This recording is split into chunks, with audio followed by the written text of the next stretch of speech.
Welcome to Sit Down and Cheer, our third edition here at the annual Football Media Day. I'm Mitch Wignes. Jayson Hasdu is off on an excursion to Cooperstown for the Baseball Hall of Fame, all those festivities. So he's geeking it up here for the last week before we get ramped up. But I've got a special co-host with me. Greg Enkers from Midco Sports Network has joined me. Greg, welcome to the show. And you've got a little news yourself. Tell us a little bit about what's happening in your world. Well, I'm going to be shifting roles a little bit for our UND football broadcast this year. Instead of being out in the truck producing the games, I'm going to move out of the truck and into the Alaris and down on the sidelines and do a little sideline reporting along with Alex Heinert and Ryan Kosowski, and excited to be joining those guys on the broadcast, and should be a good change of perspective for the games a little bit. Yeah, very cool. So you'll still get the same perspective in terms of being on a different end of things in the truck. If anybody has seen what goes on in the truck, it's just mass chaos. It's going to be the same thing on the sidelines, won't it? Probably. Yeah, I know. It's going to be a different way to look. I'm going to be having to shift my focus from being able to look at 7-8 camera different angles to being down on the sidelines and being kind of in the belly of the beast, so to speak. You're the guy. Yeah. Did he make it across the goal line? Let's go down to Greg and find out. I have no idea. Where's replay? Where's my monitor? I can get a couple of those moments. And there's been some moments like that here at the Alaris. Obviously, we'll set it up again. Mm-hmm. Midco SN, of course, does all of our home games a great job. Alex coming in last year doing a great job, and just working with those guys, that's gonna have to be fun, isn't it? Oh, it's going to be a blast. Alex does such a great job, and the first thing I think of going back to last year, it was one of the first games of the year. I don't remember exactly which one it was. And there was a touchdown pass, I believe, to Noah Wanzek in the back of the end zone. I remember exactly, because we quote it all the time in the office. And it was so in the moment, and Ryan Kosowski didn't think that he was in, and he was calling him out, and Alex, the refs throw up their arms to say touchdown, and Alex just on a whim just goes, "You shut your mouth, Ryan Kosowski," and it was just the greatest moment. The truck just erupted, and yeah, it's something that should be on a T-shirt. Absolutely, it's one of those things that, like I said, we say it all the time when we're in the office. You shut your mouth, Ryan Kosowski. And Ryan probably doesn't even know what we're talking about at this point. What a great, but yeah, one of those in the moment calls. And there were so many of those moments last year. I mean, you go back to, I can remember exactly where I was during that Northern Arizona game, just because I wasn't at the field. We're sitting at the Denver airport, all huddled around some iPads just to see this game unfold, and just the craziness that happened at the end of that game. Oh man, there were so many of those. The South Dakota game comes to mind. Just anytime Deion Harris picks off a pass, you knew something special was going to happen there. There was just a lot of those moments, a lot of nail biters last year that they pulled out, and on their way to the 8-0 record in the Big Sky. And great season last year, and really looking forward to what's in store this year, because I think there could be some more special moments ahead for sure. Yeah, I think before we get too much into this season, everyone's really chomping at the bit. Let's talk a bit about last year. Obviously, the start was a little inauspicious. Could have probably pulled out both of those games, those first two games, and then you're down as much as you are at South Dakota. Was it 24 points? Yeah. It was more than 3 touchdowns to South Dakota. They come back, they win that game, and then run the table. Now you're just brimming with confidence, and then the season kind of comes to an end against Richmond. It's hard not to wonder how different their postseason placement could have been had those opening 2 games gone just a little bit differently. I mean, you're a block punt away from, eking that one out at Stony Brook, and a 2-point conversion away from knocking off Bowling Green. And a couple of blown coverages at Bowling Green. That could be a 3-touchdown win for UND in some respects. If those games go a different way, or even one of those games goes a different way, you're probably looking at a top 4 seed potentially. Yep. So it was everything's razor thin. You can look back 2 years ago when we try not to. I know, but the robbery that was of keeping them out of the field of 24, and so it's a fine line, and you got to walk it, and this team has been on both sides of that now, and looking to grow some more this year. A lot of storylines as we get going. Obviously, you've already mentioned Deion Harris and that news. Obviously, that's going to impact them. But if I know anything about a Bubba Schweigert team, is that there's always a guy waiting in the wings ready to take his role. It is amazing how the depth has gotten so much better since Bubba took over. And that's what he mentioned when he first came here. We need depth. We need to make sure this is going to be a depth football team because it's the only way you win in this game. Yeah, it took getting better quality starters and then building the depth from there. And the rate that it has happened here has happened way quicker than I ever thought it could be possible based on, where the program was and how the mindset of the team has changed so drastically from where it was before Bubba came, from a team that was putting up 50 points a game to, hey, you know what? As long as we get to 20, we got a shot at this, to completely change the whole team around offensively and defensively. I think has been just absolutely remarkable, and that depth has now been built in, and it's going to be put to a test big time in that secondary, because taking a guy like De'Mun Harris out, it is just one guy, and there's others that are chomping at the bit, but oh my goodness, De'Mun's a special He was specimen. a difference maker, no question. And I guess if there's a silver lining here is that it happened early. He can get a chance to come back next year. We don't know the prognostications there yet, but certainly a talented individual. You're going to miss him off, on the field. But you still got old number 8 back there who was as good as you can expect him to be in 10 games last year. Yeah, definitely. Cole Reyes, he's the anchor back there. He's the leader of the defense. There's no question about that. I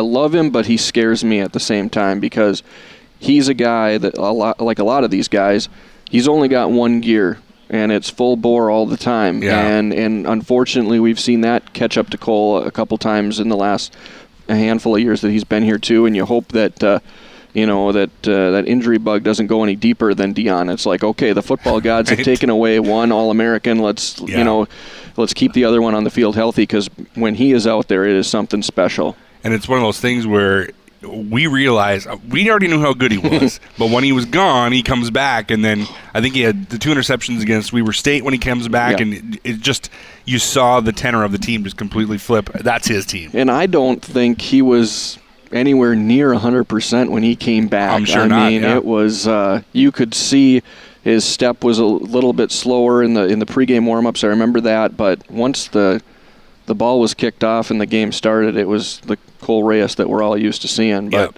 I don't think he was at 100% during that. That is certainly for that first game back anyway. Well, defense, I think, is going to set the tone. It's got to be nice to have so many returners offensively. You look at that; that's a strength of this team now. They've got, you look at their backfield. Isn't that funny? Their backfield is really not fair. Yeah. I mean, you look at it. You've got all those guys, and then you bring in a Division I transfer, an FCS guy, Minnesota transfer, and where do you play him? I mean, you're at that point where you think, does there have to be some shuffling around here? How do you get those many guys, that many footballs? I like to joke, and I joked with Bubba Schweigert. He was on our Benchwarmer show the other week, and I was on with him when we were up here in Grand Forks, and I joked with him. I said, Coach, just so you know, I've got years of eligibility left if you just need somebody to make the handoff motion. Like, I can take a snap, I can hand it off, I can do those things if that's what you need.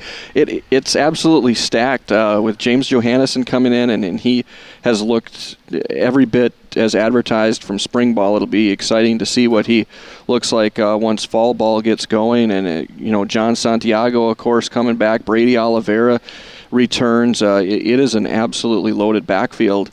How do you keep those guys hungry? I think that's a question that has to continue to be asked until we see it, really put into play.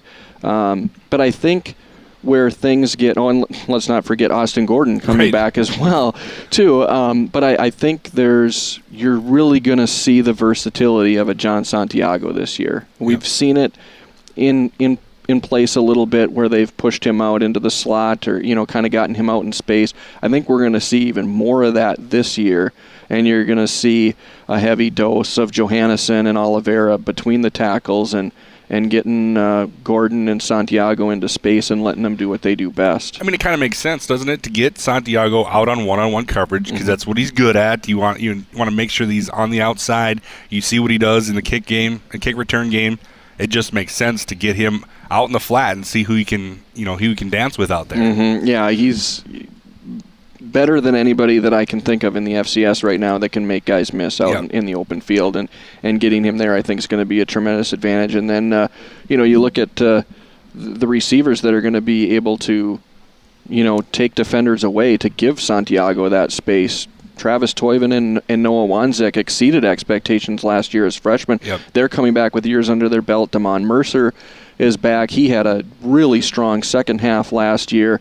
You mix in some new guys along with those guys that are coming back, and there's going to be space to be had out there. You got a Josh Seibel coming back for his senior year, which like I said, the amount of returners on that offensive side of ball, and of course they've got number 7. You got Keaton Studsrud back, and he's going to be the key to that engine as well. So you're looking at things, and you're really feeling good about the cohesion of this group, for lack of a better word. Right. Well, and as long as we're touching on all the offensive groups, the offensive line comes back for a vast majority as well. Yeah, only Matt losing Cox returns. Yep. Yeah, I mean, you've got 4 out of 5 there back on the front line, and the experience that a lot of those guys have gotten, because that's been a position group that has seen its ups and downs with injuries and other things as well, and moving guys around the offensive line, guys that have played guard, have played tackle, have played center. So that's a real strength too. Yeah, it's interesting to talk about this team going into 2017 as being so strong offensively when defense has really been dominating, and it's not like the cupboard's completely bare on the defensive side of the football either. And, well, then you've got the wild card, Elijah Grady, announcing he's coming back, and to the point where now, where does he fit in? You know that he's got the talent to start. He did the final 5 games of his freshman season before taking last season off. So I think they've got, like you said, they've got enough weapons there just to be able to move piles, I guess, for a better way to put it. And it comes back to what we talked about earlier about the depth that is here that wasn't during previous seasons. Right. That's going to be such a difference maker, because at this level of football, a lot of teams have a strong 22, but it's the next 22 that can make such a difference. And I think UND has done a great job of building that up to where they can sustain an injury to a Deion Harris and still be a strong unit as a whole. You hate to boil it down so simply, but that offensive line's charge is basically keep number 7 upright, make sure Keaton's not in trouble, and pave the way for these 4 guys behind them that are ready to go and make some magic. They should be, we've seen it over the course of the last few years where it's a ball control-oriented team. Yep. They should be able to chew up a lot of clock this season between the offensive line and that backfield. There should be a lot of runs to be had. Speaking of chewing up clock, that brings up another kind of key point for this season. A lot of times last year they said schedule's in their favor. They don't have to play Montana. They don't have to play Eastern Washington. Well, this year they do. They do have to play Montana. They have Eastern Washington here at home. Can you play that kind of game with the Eastern Washington team that likes to score at will? That's my question. We're going to get to find out. I know, finally. November 11th. That should be, that's one that for all of us on the outside of the program, we can circle on our calendar right now, and we can go, oh my gosh, look at look at what could be on the line. That last game of the regular season. I think Eastern should just pack for 2 weeks and just stay here, and we'll play the playoff game right afterwards. I think that'd be a great plan. No, I mean, I think you can, and I think it's an advantage that UND has, an unplanned advantage that UND has with the way that this team is built, being so vastly different from other Big Sky teams. It presents a dynamic for teams that they don't see every week. And when you play the fling it around, spread it out teams for 3 or 4 weeks, and then all of a sudden you've got 1 week to prepare for this type of an opponent, it's challenging to scheme for it, and I honestly don't know that there are teams in the Big Sky that are even equipped defensively to handle it. Right, and it's not a scheme. Yeah, you're right. You do have to handle it a different way, but it's not really a scheme. It's not a veer offense. It's not a triple handoff offense. But yeah, there are some wrinkles to it that you don't see every week in this conference, no question. Yeah, the strength of the line, the strength of the running game is not something that you see. And then when you have those two things cooking, here's the play action pass that you're not ready for because those safeties are starting to get sucked in a little bit. And to Bubba's credit, he came in with the mindset that this is how he wanted to build his team, and it wasn't necessarily because the competition's doing something different. It was just, we're in the Midwest, we're in the upper Midwest. Yeah. What are the kinds of guys that we can find here? Well, we can find big bruising offensive linemen, and we can find running backs that can follow the holes that they can create, and it's just kind of blossomed from there. Well, that begs the question then, and we'll talk with Paul Rudolph later about it. Does their philosophy change as they go into a new conference in 2020? When they get into the Summit League, they're a little more fit for that conference in terms of how they play.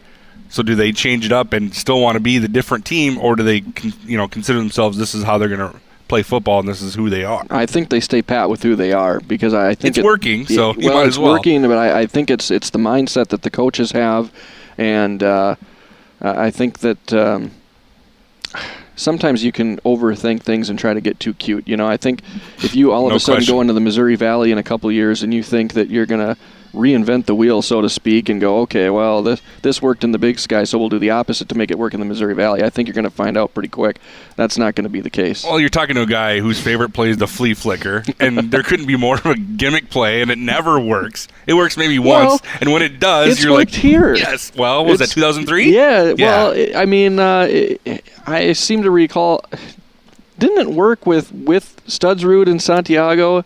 Didn't they make that work a couple seasons ago? I thought I remembered There's seeing our guy that. right there. Ryan Powell's making his way over here. Come here, we got to ask you a question. When's the last time you saw flea flicker work? Was there one here that worked? Yeah. You put me on the spot. I mean, we're putting you on the spot, but we were I know just thinking that attempted, we're not a scheme team, but can we mix in one every now and again just to keep people off balance? 2 minutes. He's going to go look it up. That's why I love this guy.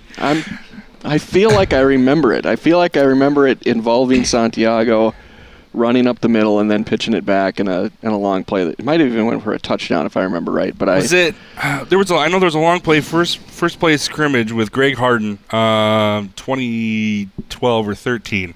Well, that's another example. That wasn't the one I was thinking of, but that's ringing a bell. And so it happens. Obviously, you get 8 guys in the box, and all of a sudden, guess what? One-on-one coverage with an All-American. Good luck. Yeah. It's one of those things. So, more storylines from this season. What are some of the things that stand out to you that you're looking at as we get into the first game here, coming up a whole 30 days from now? Well, I am curious to see how some of the new shuffling and the linebacking core is going to come together, because that has been a staple of UND football for as long as I can remember, and moving those guys around. I'm curious to see how Jake Disterhop does moving to the inside.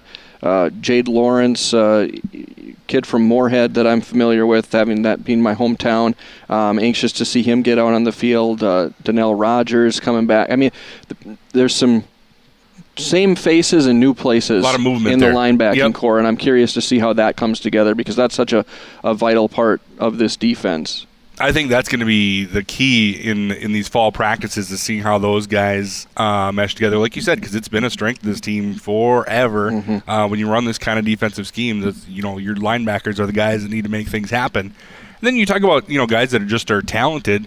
Oscar Neverman, a guy who came over from Wyoming, never really got a shot in the backfield for obvious reasons, and he's now get a chance to maybe do some things there. So we'll see how that works out. Well, it's funny because I asked Bubba when we were talking to him about the running backs and feeding them and stuff, and I either didn't know or hadn't remembered that they had moved him to the other side of the football, because I asked him, I said, well, we're going to get to see Neverman finally, because I remember his spring football 2 years ago when he was just destroying guys, thinking, man, if we could just get the rock in this guy's hands during a regular season game, imagine what he could do. Well, now he's going to be on the defensive side of the football. Maybe he'll still get the ball on his hands. Hopefully he will, be a fumble or interception or something. But, a versatile athlete, and he's played that side of the ball before, so he's no stranger to it. And, it'll be fun to watch him as well. I always like to see if there's one guy that's kind of under the, laying in the weeds there, a diamond in the rough that you think is just going to pop out of nowhere. Is there a guy that sticks out to you as you look at the roster that is primed for a special season? Well, I mean, outside of the obvious. I'll go with a new face. I'm anxious to see if Cam McKinney can come on board and do some special things, because from what I've seen on his highlight reel and what I've heard from talking to people, the speed that he brings to the table sounds like that could be a difference maker.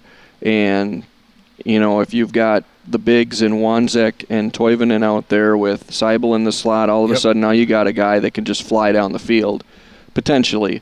I'd like to see that develop as well. So I'm curious to see what he can present as a freshman if he gets on the field. We don't know a whole lot about him. He's a little undersized, 5'9", 165 is what he's listed at, but I feel like he maybe could be a Clive Georges type guy, just open things up for everybody else. And we were so anxious to see Clive last season because he had come so far from his first year here to year two, and of course, the unfortunate injury in game one at Stony Brook last year. But yeah, to have that element, to have that weapon at your disposal too, is so vital because again, it keeps that defense off balance. And I think that across the board, you look at this team offensively, I think that that's what they're going to try to do. Ryan comes over and says, "Nope, never happened. That's not happening." Yeah, see, and that's the thing. We don't remember the bad things that happened. In my dream, it played out differently. Well, because we come from the Tecmo Super Bowl era where that was one of 4 plays that actually could work. And unless the other team picked that play, then you're in trouble. So let's talk more about the schedule. Obviously, 30 days until we open at Utah. And I think the prevailing factor here, what people talk about, Utah's perennially a good team, top 25, but they might be ripe for the picking this year.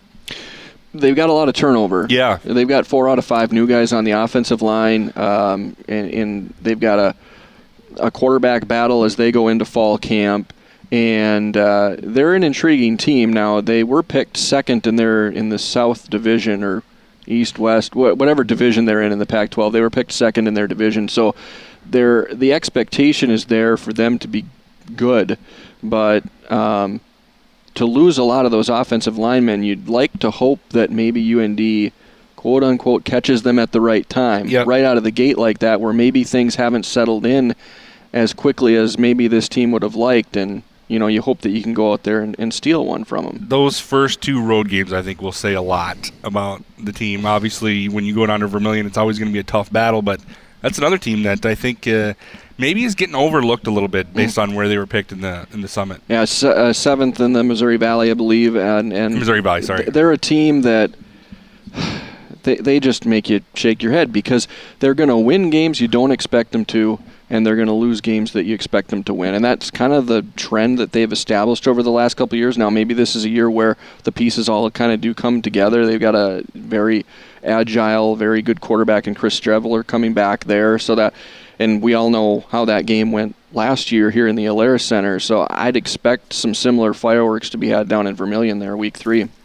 Obviously, we talked about November 11. That ends the season here at home, Eastern Washington. Is that the make or break game? Does that one decide the Big Sky standings? I think it absolutely will. I look up and down at the rest of the schedule, and certainly there could be games that could go the wrong way for UND. There can be for any team, but if you go off of, I think, what the expectations are this season, I think everything is going to be riding on the line in that last game against Eastern Washington. I think it will come down to that game. Yep, and I think finally we're going to get a chance to see those 2 teams play. Obviously, with the unbalanced schedule, you don't get to see every team every year. We don't get Weber State, Idaho State this year. Missing a couple others, but some of those teams that have been staples on the Northern schedule. Arizona's not there. Yep, NAU. Yep. So you're kind of seeing a different kind of schedule here, and we'll just see how that all plays out. I know Bubba will have them ready to go. Certainly, it's interesting too because we still don't know what we don't know about the Montana schools that are the perennial powers in the Big Sky. Montana State still seems to be a team that's rebuilding. Montana's still trying to get some traction, but with the coaching changes that they've had in recent years, I think that's Would you call that a gimmick offense at this point? Yeah, probably. Yeah.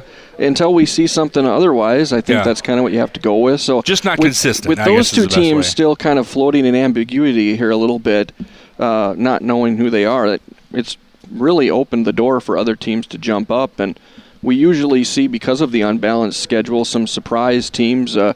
Portland State a couple of years ago, Southern Utah, those are teams that weren't on people's radars that jumped up because of maybe an easier schedule, so to speak. You might see something like that happen this year too, but UND Eastern, I think they're going to be the 2 duking it out. Yeah, that's of the 5 home games, that's the one obviously everyone's circling. But you look at the first one too, Missouri State, that's a team that handed UND its lunch the last time they played, and so this could be a good barometer game as well. Well, that and also a preview, that and the South Dakota game of the Missouri Valley Football Conference that UND will be joining in 2020. So you like to see those teams on UND's schedule as well, because you get to have a little preview before the Big Sky season starts. And Missouri State picked near the bottom in their conference, but as you said, there's going to be some thought back to a couple of years ago when they got, just like you said, manhandled down in Springfield. So Missouri State, the first of 5 home games, September 10 here at the Alaris, and also one of the games that you guys will be producing at Midco SN. But some other changes going on as well. You guys are introducing a new daily show on Midco SN. Tell us about that. Yeah, starting on Monday, August 28th at 6 o'clock, there will be the new Midco Sports Tonight. It's going to air Monday through Friday, each and every day, and it's going to allow us an opportunity to, touch on the schools and the storylines that people want to hear about on a daily basis versus, kind of what we have done in the past where we've had dedicated shows one night a week. Fans are going to have an opportunity to tune in every day and get the latest news on their schools, their teams, and we're looking forward to bringing that to them. So this is a half-hour show? It's going to start out as a half-hour show. Okay. Yep. And I like how you term that. Well, room for expansion. It's the beauty of owning our own network is we're not dictated by anything, any other outside rules. We can make changes on the fly if we need to, and this is something that there's been a lot of thought and consideration put into before doing it, and because we liked what we were doing before too, but we feel like this is an opportunity to keep bringing the eyeballs to Midco Sports Network, and certainly the University of North Dakota and all of their athletic teams are going to be featured on it on a daily basis. Yep, and just to clarify for our fans, it'll be more than just UND. It'll be anybody in your footprint, Summit League teams, Missouri Valley teams, Division II teams even. Absolutely, yeah. It's going to be across the board. You can even, we'll mix in some high school stuff as well, so we're going to be covering it from top to bottom and everything in between. Well, you've got 4 Big Sky champion teams to cover here, so hopefully your hands are plenty full on that show nightly. Well, that's where I say, it's going to start out as a half-hour show. We'll see if all of a sudden we've got so much content, maybe things will change. We'll see, but we're looking forward to August 28th. Let's get a quick overview just of the entire UND athletics. Obviously, we're expecting a big year from football. Volleyball is absolutely restacked. You've got the basketball teams that I know the women's team is looking great. Got some things to clean up with the men's team in terms of, they've lost a lot. But I think everyone is still really excited about all 4 of those teams going into next year. And as well they should be because, like you mentioned, there's a lot coming back. The men's basketball team, the one exception, a lot of question marks there. But, again, you look at it's an opportunity. It's an opportunity for other players to step up. And, looking at that UND women's basketball schedule, and my goodness, that's going to be a juggernaut. I don't know what Brew was thinking there. I know just to let him do his thing because he's a mastermind in those things, but wow. He's playing Baylor, Oregon State, both those teams, been in the Final Four in the last 2 years, and so, he's I guess he's throwing them right to the fire. I guess so, yeah. It's going to make the Big Sky season seem like a Exactly. Well, I don't want to say something I'm going to regret, but it's they're going to be prepared for what they're going to see in the Big Sky after they get through the non-conference. and Weber State. I can say that much. That's a fair assessment. Okay. But, yeah. Well, we've got some players coming out here, so we'll see if we can grab a few and get some more insight here on Football Media Day. So our first guest, De'Mun Mercer, senior in that wide receiving core, and a lot of people are excited about what you guys are bringing back to the table. Tell us about what you guys are talking about in the locker room amongst the receivers. We have a lot of young talent in our receiver room. We only have like 2 seniors, so as you can see, everybody kind of young in the core. So that's exciting. And on top of that, I'm one of the smaller guys. Mine's the guys that's under 6 foot, but any guy that over 6 foot, I'm one of the smallest ones. So like I say, we got a lot of big talent, big young talent. So everybody just excited. I mean, we done lifting weights now. Well, I'm not going to say done. But I was going to say, I don't know if it ever ends, buddy. We out of the summer routine. Now we're about to go into a game prep and getting the younger guys that just came in, getting them reps and trying to get them caught up. So they'll be in the mix too. So as a senior now, you feel like you have to be one of the leaders in the locker room? Yes, sir. I feel like I'm more of a player coach with Coach Ferron. I mean, me and him, we kind of can have coaches-player conversation about plays or whatnot, and I kind of like relay it out to the younger guys if they're not understanding right now. So I kind of like just lead them, help them, try to get them going, so they can feel more comfortable and ready to go. You mentioned Coach Freund. Have you met anybody with more energy than that man? Man, Coach He's Freund. Unbelievable, isn't he? Yeah. And he does it without caffeine. I mean, the man must leap out of bed. I don't know how he has that much energy. It's like he wake up on go, he just go 100 miles an hour. He get all the energy, all the energy every day. It's infectious too, because I mean, you see him on the sidelines. I'm like ready to go. I'm like, let me hit somebody. Let's go. And he always reminiscing his quarterback days. Yeah, he'll let you know that it's his face that's out here on that one entrance out here. So how much have you guys talked about how last year ended and whether that's a driving force for you guys this year? We talk about it all the time, because in the games that our receiving corps didn't perform well was the games that we lost, and we know we have to do better. And when we did meet our goals, like our receiving goals throughout the rest of the games that we won, like those, you can tell that we made a presence in those games. Yeah. And the games that like I said, the game that we lost, we didn't hit our goals. And so every game, as long as we hitting our goals every game, that should be a positive outcome every game. Yeah, you make a good point. Those first two games, the passing game wasn't really in sync. Right. Once you guys got going, it was a train. Right. You guys weren't expected to be the lead part of the offense, obviously, with how much talent you guys have in the backfield. Yes, sir. But stretching the field and doing those things and making great catches. Wanzik had a great one. I think all you guys had your time in the spotlight where you made a great catch at a certain good time. And it was just one of those seasons where a lot of things came together, and you still feel pretty good about this season and the challenge in front of you guys? Yes, sir. Like I say, everybody on the team, like, everybody is unselfish, and that's the best part about it.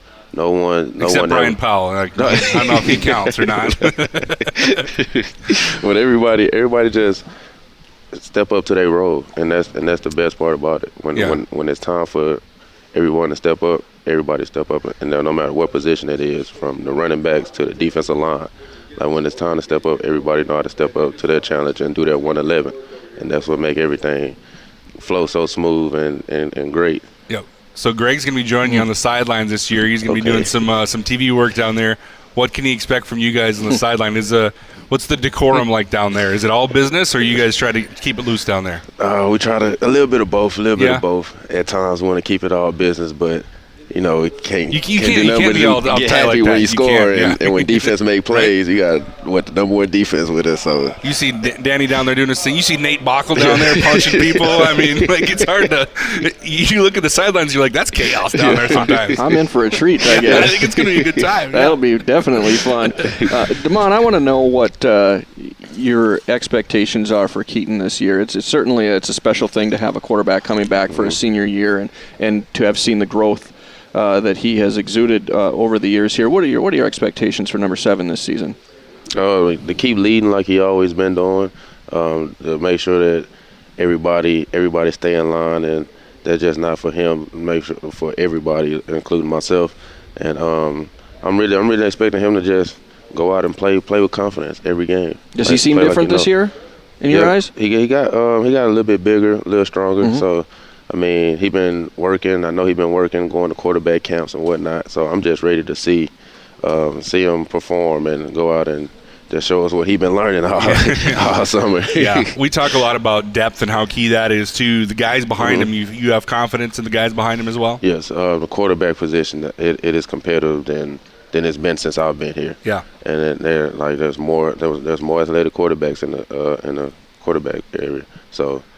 Hopefully everybody come aboard and those guys get going too. So we're gonna need them just as important as anybody else on the team. Yeah. Obviously, you're looking forward to August 31st because it's a big game at Utah. But is there a game or a moment that you've circled that you're geared up for on the schedule? Oh, we've talked a lot about November 11th. That's Washington. why I was going. Okay. That's why. You just kind of wonder if the players can skip past and look at that one and say, I'm ready for that when you've got all this in front of you first. Right now you can, right? Yeah, right. Now you can, right? Last year we were so close after the Richmond game. That's why I was like, man, we don't get that opportunity to play. I know as a fan, we've been waiting for this because I feel like we just want to see these two teams go at it. Like we talk about North Dakota ground and pound and, do things, and, play smash mouth football, play some defense, right. Get some big possessions when we need them. And then Eastern Washington's just out there, playing Tecmo Bowl. And we'd like to see how those two teams would match up against each other. And I think we thought that that's going to be the game that's going to decide the Big Sky champion. Is that kind of the feeling in the locker room as well? Yes, sir. Because last year, we won conference, but at the end of the day, no one really wants to split conference. Right. No, especially with those guys. Knowing we didn't have a chance to play against those guys. Like, nobody wanted to split conference. I mean, you can tell us, is there a little extra motivation there with Kevin Maurice over there now? Yeah, it is. We going with a chip on our shoulder. I like Coach Mo. He's been good to me when he was here. So, but he's the enemy now. Yeah, he is. There's no way around it. Very good. Sum up this season for us if you can. I know there's probably a lot of anticipation, but what's the one key thing that you guys are looking forward to as you go into fall camp here? Executing. Making sure everybody on one page, one accord. And as long as we, like Coach Rudy would tell, as long as we play smart, tough, and physical, and we're unstoppable. It's going to be a electrifying season. By executing, do you mean blocking and setting the edge for one of several running backs that could be coming out of the backfield? How many balls do you expect to see in a game? He means literal execution. Guillotine. That's the thing. We're going to execute the blocks, and then they're going to load the box, and then we're going to pass it out. That's the thing that people don't talk about a whole lot. You're going to get some 8-man fronts, and then it's going to be one-on-one coverage, and guess what? Yep. That's time to shine. We had the wideouts to do it. Like I said, we got a lot of talent. A lot of guys been working. It's like we've been putting in work together as a core. So, don't sleep on our receiving core. We will be back. We're looking forward to some execution. Thanks for the time. We're looking forward to 200 yards and 2 touchdowns in your first game at Utah. Yes, sir. Thanks for the time. Appreciate it. Okay, we've happened to corner somebody in the Uni backfield, something most teams can't really say, as we got Brady Oliveri here. How long have you been waiting to bust that one out? I just thought of it just now. Brady, we've talked a lot about just how stacked you guys are in the backfield. How do you keep the egos out of it and to make sure that everybody stays happy back there? I feel like as a group we do a good job with that, to stay level-headed, never get too high, never get too low, always stay the same. And I feel like with the group of guys we got back there, we build off each other, right, and we can talk to each other about anything and work on our strength, work on our weaknesses. So I feel like we do a pretty good job with that. And obviously, we can. It's good having a solid backfield like that, and we can just get each other better. Yeah, I think you look at it and you just kind of foam at the mouth, like how much talent there is back there and what you guys can do. You can have 2 or 3 of you on the field at the same time. There's so much versatility there with your group, isn't there? Yeah, and I've been seeing a little. You guys will have to wait till season, but you guys will see what we're going to be putting in this season. It's going to be pretty exciting. I feel like with that type of depth and skill that you have in one position, you have to utilize it. You have to have all those. You have to have all those players on the field. Yeah. You have to find a way. I feel like every team will say this in the country. You want to have your best players on the field at all times. Yep. You know. So when you have a stacked position group like that, you have to find a way. And I feel like we're finding a way to do it this season, and it's going to be a pretty exciting season. And you know what I love about your group? There's still not a senior amongst you guys. You and John juniors, and amazing. you've got James coming in, and Austin's still just a sophomore as well. So hopefully this train just keeps rolling here for the next few seasons. And I think it will. We've demonstrated a positive run game here, and people are seeing that. And people want to come play football at the University of North Dakota, and that's what you want. You want guys that want to come here and play. And I feel like you said, there's no seniors in this group. I'm going to be back next year. John's back next year, and then we still got 2 younger guys, Austin and James, that are going to be juniors next year, right? So they obviously, we learn from each other, right? But when we're going to bring in a young guy in the group, they're just going to learn from us, and then there we go. Like if you have a guy in front of you that's talented, you're only going to get better. And that's how it is. Yeah. We've got Jack Michaels doing a live hit over here, and he nicknamed you guys Snap, Crackle, and Pop last year. Time for a new nickname now that you got a 4th guy there? Or do you like that nickname? Is that? No, that's a cool – I honestly have a lot of nicknames. Like he's got a couple for you, yeah. I have. Jack named me the Manitoba Moose, the Moose, so that's a big one. Snap, Crackle, Pop, and then throughout the team they call me Juice. Juice. Yeah. Okay. Just because how I play I run the ball and stuff, and that's what they call me. So that's my nickname between the group of guys, and then so I have a couple, but that Snap, Crackle, Pop is a good one, but. There has to be one for James. He can't be left out. We'll have to come up with something for James. Well, tell us something about James that maybe people don't know. I mean, there's a lot of UND fans that are probably familiar with him from his playing days at Fargo South, and of course he was at the U of M, chomping at the bit to get on the field. Now he's going to get his opportunity here at UND. Tell us a little bit about how he's mixing into the group. Well, that's actually my roommate, so I know. You know too much about him, probably, right? I know him. I know him pretty well, and one thing, he's really quiet. Yeah. He keeps to himself, which is good. Minds his own business, but I'm like, sometimes I want to, let's hang out, man. Let's do something. Like, in our apartment, right? He's always in his room, but... Barry Sanders is a really quiet guy. It's not a bad thing, right? It's never a bad thing, but that's one thing probably people wouldn't know. He's pretty quiet, but he's a nice, genuine kid. That kid's like, I brought him up to Winnipeg a few times, to my cabin, to my house to meet my parents and stuff, and they love him. He's a good kid, which is good, and you want people like that in this program. Yeah, I feel like it's a very welcoming family as well. No, very. I mean, when he came, I feel like it was obviously probably pressure and right seeing the kind of group that he's going to be in, but we welcomed him like we knew him before, right? And I think we did a good job with that, and he's one of us now and one of our brothers, and he feels really comfortable now. So what are your expectations, both of the group and each guy individually? Well, as a group, I know Coach Agnew has some goals he wants for us. I know he wants us to have a mass percentage of yards receiving. Yeah. So I know we didn't have a lot of receiving yards last year as a group, but we're going to start putting in some things this year where we get the ball in our hands in open field, so which is always good, right? You want to get your skill players the ball, right, in open field. So that's one of them, and we want to be the hammer, not the nail.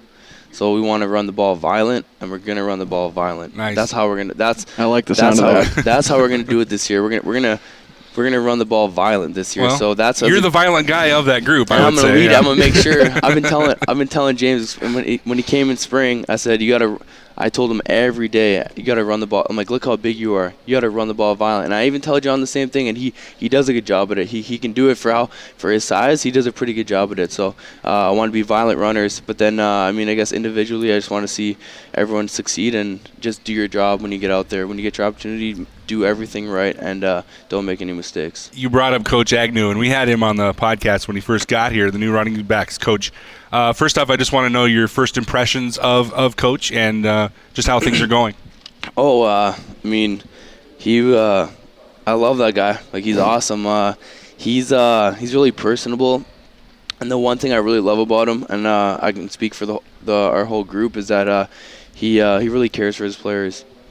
I've known him for about 2 months so far, so not that long, right? But he really cares. He'll really look out for you, and it's college football. It's not a lot of loyalty, right? Like, right. Coaches come and go. Like, Coach Maurice left, right? So coaches come and go, but he really does care for his players, and he's getting us right on and off the field. He invites us over, barbecues, whatever. We hang out, whatever. It's awesome. But no, he's a good guy, and one thing about him, he's super smart.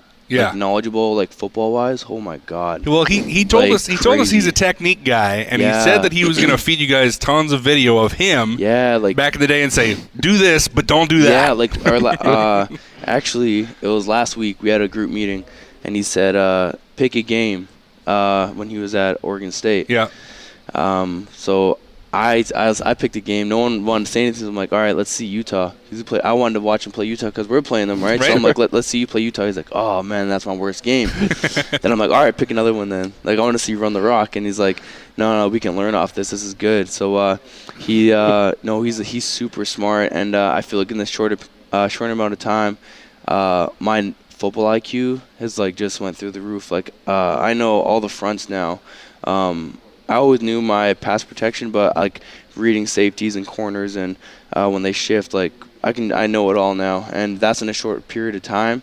So I'm just crazy to see how my game is going to elevate just based off that. What kind of things have you picked up of him in terms of covering blitzes and stuff like that, or has it been mostly just technique in terms of running the football? Blitzes too, like just knowing if they're going to bring a blitz, what my pass protection is going to be, but I can know what my protection is going to be based off the front. So if I know the defensive front, I'll know my protection. Then and then we go through all the blitzes, right? If they bring a middle X or whatever blitz they bring, a safety blitz, whatever. Oh, you can be able to tell if they're going to bring that safety or if they're bringing that corner. Because if they're bringing that corner, that safety is going to move over and has to cover that receiver, right? So little things like that you can pick up on and that he's teaching us. And so when we're there in the game, like everything's quick. Don't be giving away all our secrets now. Oh, I know, right? No kidding. Seriously. But I honestly think if I'm a defensive coordinator for another team, I'm thinking, holy crap, I got to deal with 22 and 5. Like, I got to deal with all these guys. Mm-hmm. Who's going to get the rock? And is there going to be, a hot hand type deal? Say you just start running violently with the football. All of a sudden you start feeding Brady Oliveira all day long, and maybe that's something they weren't prepared for. That's got to be a huge advantage for you guys, don't you think? Oh, no, for sure. And there was a few games last year. I think it was Northern Colorado. John had a huge game. And I told, Coach Maurice, I'm like, I'm not going to be selfish. Like, obviously I want to go in the game, but I'm like, feed John. Like, I think he had 200 yards rushing that game. Like, he had a big game. Yeah. But, so I was like, whenever a running back's hot, you can't take him out because that's not fair. Like, he's hot for a reason, so keep him in. Mm-hmm. And you want the same respect when you're and there's games where I was hot last season, and John's like, you know what, like you're hot right now. So so it's good like that, right? But whenever a running back's hot, you got to keep him in. And but obviously when there's a rotation, it was good, and I feel like last season it was great. You look at carries between me and John, it's pretty much even. Yeah, which is good, and we both got the rock pretty evenly. But when a back's hot, you got to feed him. So I got to ask you this: can you run the ball violently in open space, or is it just between the tackles? You can run the ball violently whenever. Okay. If I'm running down the sidelines and I see someone coming, I'm gonna run into him. I'm not stepping out of bounds. I'm running into him. Okay, so I was mostly just picturing between the tackles, but yeah, if you're on the sidelines and you're still stiff arming guys and trying to get people out of the way, definitely. That's kind of been the mindset of your group, huh? You got to run the ball violently all the time because I always think of this one interview Marshawn Lynch did. He said. Marshawn Lynch did an interview? I was going to say, I'm just here so I don't get fined. He was saying something like, I'm going to keep running them over and over and over and over. He kept saying that multiple times because then they don't want to come back and tackle me. So that's how I look at it. If I run the ball violently and I'm going to run you over every play, you're not going to want to come back. Yeah. You're going to kind of be timid when you come, right? So it's going to make it easier to run the ball, so why won't I run the ball violently, you know? Is he a guy that you mold your game after at all? For sure. Yeah? Definitely. He's a hard runner, and he can catch the ball. He's got some speed on him. I think he's underrated as a pass catcher. He is, and he has good hands, and he could do all of it, and he's a good pass protector, all that stuff, but he runs the ball so good. I like backs that don't go down after first contact. That's just beautiful to me. Seeing a guy that can make someone miss and then also run someone over, it's perfect. I just wonder, though, being out of the game for a whole year, how that's going to affect him. I know. We'll see when he gets – It's either going to be he got real healthy and watch out, or it's like, oh, his game's passed him by. I think he'll do good because he's in his hometown. And he's going to have he's got a great offensive line to run behind. Great offensive line. He has a good quarterback with him. Yeah. He has some weapons around him. So I feel like it'll open up the run game for him, definitely, and I feel like he'll have a good year. That's awesome. Hopefully you'll have a good year as well. Thanks for joining us. Appreciate it. Thank you. Okay, joining us now is the Big Sky Defensive Player of the Year, Col Reyes. Cole, thanks for joining us. Obviously, a lot of expectations for this group based on what you did last year and who you got coming back. Just talk about what you guys are focused on in the locker room right now. We're all just kind of trying to get rid of what happened last season, We had a great, obviously, regular season, but the postseason didn't go our way, and we're kind of just ready to rub that off and get past it and move on. And we're really focused on leadership right now. Who's going to step up and be leaders? Because obviously you lose a guy like De'Mun, it's just heartbreaking. But looking for guys to just step up, and we're ready to just roll this season. Was that an off-season motivator last year as well? You came off the 7-4 season, which you thought you should have got in. There was a chip on your shoulder then. You played well last year. Same kind of deal this year? Oh yeah. I mean, last year might have been a little more just because obviously we didn't get into the playoffs when we knew we should have, but I mean, this one's just as big for someone like me or the seniors just because we're ready to take the next step. We want to compete for a national title, so that's our goal. How hard was it to watch those few games that you were injured last year? It's tough, It's tough. It's happened the past 3 years for me, so it's tough anytime. And luckily we won both, but it's been worse. But I mean, we had enough guys out there in depth just to take care of it, so it wasn't as bad as the past couple of years. We talked a little bit about, sorry, Greg. No, that's okay. But we talked about there's no way you were 100% when you came back in that Weber State game, but you still played your tail off, had a great game. How much did that mean to you just to get back on the field, whether you were 100% or not? Yeah, it's just kind of I love the game so much that I'm ready to just get out there as soon as I can, and I was able to run fast enough, so I figured I could get out there and play, but it was great, to come back and have 2 interceptions. I mean, I didn't play the best game, but I made enough plays for our team to win. Wow. Didn't play a great game. Well, you set the bar. You did. That's not the best game. You might be a little hard on yourself there, I think, Cole. I guess, you mentioned, losing De'Mun here. How does that change things from a mental aspect for you, or does it? Or how do you keep it from changing you mentally? I was pretty heartbroken when I found out what happened to De'Mun because I wasn't at the workout. I was just coming back from Utah. So, I was heartbroken. I woke up to a bunch of missed calls and texts, and then, I'm using it as motivation because De'Mun's a huge player for us, playmaker, and we're comfortable with him on one side. We don't have to worry about that side as much, and now it's even bigger because we got to figure out someone to take that role, and then we're still looking for the other safety position someone to step up. So it's even bigger now, but it's just motivation, next guy up mentality. And so we have enough depth finally at corner that we'll be fine, that we'll be comfortable enough to play. I feel like sometimes it's such a cliche, next man up, but it really is a thing with this group where you feel like someone gets off the roster or just isn't available. There is a guy there ready to perform. Oh yeah, everyone their goal when they're coming here, they want to play, they want to start. So everyone's working. Those corners should be more hungry than ever now, and hopefully someone steps up, and, if they're ready, they're ready. What kind of goals do you have in mind? Obviously the playoffs are right there, but are there any other goals that you guys have set for defensive-wise? We want to be the best defense in the league. We play such a high-power offenses, passing offenses, spread, triple option, and we think that with our defense is what helps us so much stop these offenses because, everyone wants to outscore each other, 40-45 or so on, and if we can hold them to 21 or under, I think we'll be fine because our offense is going to kill the clock and pound them down the throat. So, we take a big pride in our defense. So you mentioned the 2-interception game as maybe not your best game. So do you have a 3-interception game in you like a Joel Schwenzfire? You got one of those in you?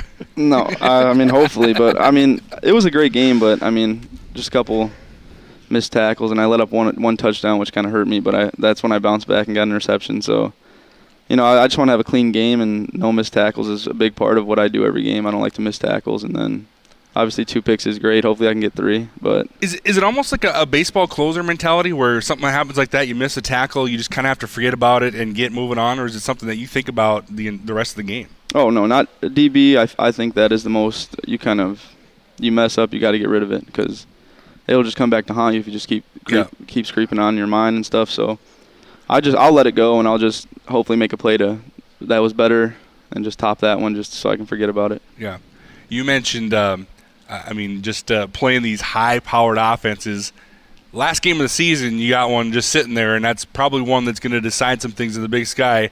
How much you guys licking your chops waiting for finally get a crack at those guys? Oh, I can't wait. That was so big for me against Richmond is because I wanted to see what the Big Sky champ was. So then I was talking to Gage about that in Utah. I was able to hang out with him, and we talked smack to each other and laughed it off. And I told him we'll see him at the end of the year, and it's going to be fun. Those are teams you want to play, especially as a DB and a defense. So if we can, our last outing there wasn't very good. So we just want to come back and beat those guys because that's such a high-powered offense, as you said. So we told them we can save them some money if they just pack for 2 weeks when they come out here, play the playoff game the next week, and call it good. They just stay out here for the whole week. I would love it. Yeah, that would be a good time. So, what are the some of the other things that kind of circling around the locker room right now? Obviously, you're trying to deal with how you're going to get past Dion and all that things, but you've got a lot of returners in different areas, just maybe in different spots, like the linebacking core. There's some familiar faces there, just maybe not in the same spots that they were.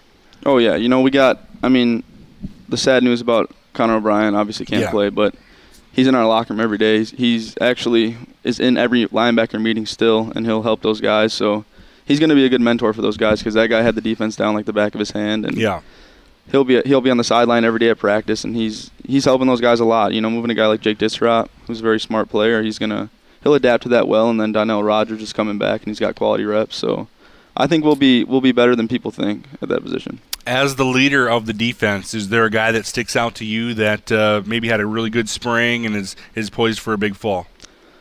Yeah, I would say I like Tanner Palmberg a lot. I think he had a really good spring. He's a real physical kid. He could tackle well, and I feel like he's hard-nosed. You could put him in any position. I think that kid will just give 100%. And then also I think Ray Haas is going to be a really good football player for UND. He's young. You just got to get the mental part down, and he'll be real good for this program. Sounds good. You really ready to go for this Utah game? Oh, I can't wait. I was able to go visit the stadium while I was out in Utah, and it's beautiful. 50,000 or however much. And I was actually talking to one of the coaches out in Utah who used to help out there, and he was saying, like, their fans, like, because they don't really drink alcohol and stuff there, and it's like the craziest environment he's ever been in. Really? Yeah, like the loudest fans he's ever. He was able to go to USC and until the fourth quarter when we play him. They'll probably be pretty quiet. Yeah. Hopefully, yeah. Silence is golden. That's awesome. So a big things, hoping for a big year for you, Cole, and obviously for the team. Thanks for your time. Thank you very much. A lot of good insight here from our players at Media Day. Always good to sit down with some of the key numbers and names that make things go here amongst the Fighting Hawk football family. Our thanks again to everybody who makes this thing possible. Our producer, David Folsky. Special thanks again to Greg Enkers, who is going to be matting the sidelines this year for Midco Sports Network. He had a lot of great things to add as well, and we welcome him into the Fighting Hawks family officially as they do 5 broadcasts this season here from the Alaris Center. Our thanks to Associate Sports Information Director Ryan Powell, who threw on a headset. We made him throw on a headset because this is kind of his Super Bowl, right? This is the start to your craziness, isn't it, bud? Absolutely. Or was it like 3 weeks ago? Well, probably Big Sky kickoff is where it really kind of ramps up. But today's a big day to get through, and now we can get on the field and get the guys rolling, and I can fix all the errors that everybody pointed out in my little booklet I produced today. So I tell them it's my fall camp too. Like the finished product's coming with that full media guide. So well, that's the thing too. We always tout ourselves as some of the best coverage in FCS, and you saw it with how many media were here.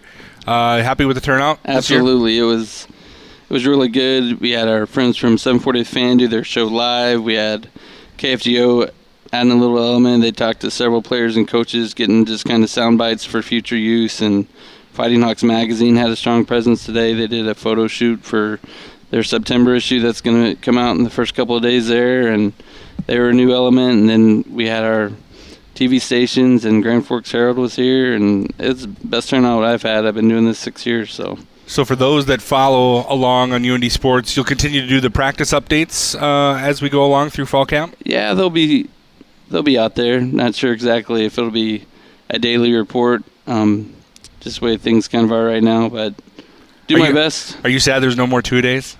Are you okay with that? Yeah, I'm okay with it. As long as there's 2-a-day meals for me at okay, that's at Wilkerson, I can make that happen. Just awesome. kidding. Well, great job, Ryan. We appreciate your help in lining up players and coaches for us as well. And with that, we'll say adieu. You can remember to follow us on Twitter, Sit Down and Cheer. And we're also on email. You can get us at sitdownandcheer@gmail.com. We always welcome your comments and any future guest ideas, things of that nature. If you want to host the show, go ahead and let us know if you want to do that, because Jayson doesn't seem to want to do that. So we do want to remind you that this is a 2-part segment. So part 2 next week will be 3 coaches we were able to land this afternoon. Offensive and defensive coordinator, as well as Travis Steps, the defensive backs coach. So you'll hear from Paul Rudolph, Eric Schmidt, and Travis Steps. That's next week, and we'll have it sometime midweek next week. Again, look for it on iTunes, Stitcher, what else, David? SoundCloud, and he says many other options. I don't know if you need more options to listen to it. Just find one of those and click on it. He's investigating more options. I actually found that the SoundCloud app is kind of cool with your mobile. So if you're cruising around or heading to the lake, the SoundCloud app works pretty slick to be able to check us out as you head to the lake here this summer. So check us out next week as we have more Fighting Hawks football talk. For now, that's enough. Let's eat.